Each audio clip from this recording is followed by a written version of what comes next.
breaking news coming in. We're learning that as far as the massive protests on the streets of Nepal is concerned, we have another update for you that we are getting for you at this point in time. More and more emerging videos of the attack on the Prime Minister's private residence in Nepal, and several other ministers, they have been attacked. But first on Republic, we are getting you this news that the Prime Minister of Nepal, Oli, has stepped down, and this was the demand of the protesters, that he should tender his resignation, and that is what we're breaking for you first and exclusive on Republic TV, that Nepalese Prime Minister has tendered his resignation, and this comes after several of the ministers, Home Minister, Health Minister, Water Supply Minister, they all stepped down. Now it remains to be seen whether there will be change in regime, whether army will take over as far as the administration of Nepal is concerned. But the breaking update that we have for you at this point in time is that the Nepal Prime Minister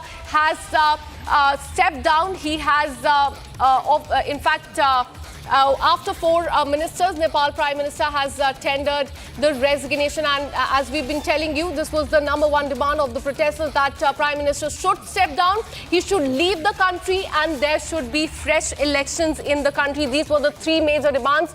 Now we're learning that the Prime Minister has resigned on the day 2 of the massive protests on the streets of Nepal. But there will be a meeting at 5 o'clock today. The all-party meeting has been called in the evening by the Prime Minister. So it remains to be seen what the next steps will be after this massive uproar on the streets. So it remains to be seen whether the protests will lessen and whether the protesters will track back as well, because this was their demand that has been met by the Prime Minister. And the other demand that the Prime Minister, the protesters had was regarding the allegations regarding the corruption and the nepotism, that the kids of the ministers are having a good time abroad, but people in the country are suffering.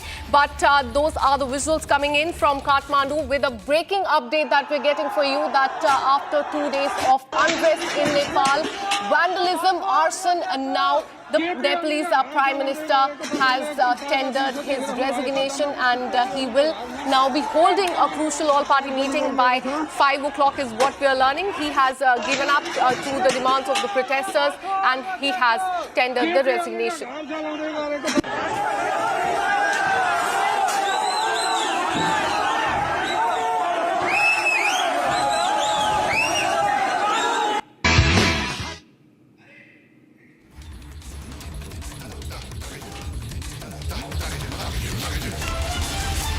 This is a big breaking update coming in. Nepal Prime Minister KP Sharma Oli has tendered his resignation. Whether or not there will be a change in regime in Nepal is something that remains to be seen. There is a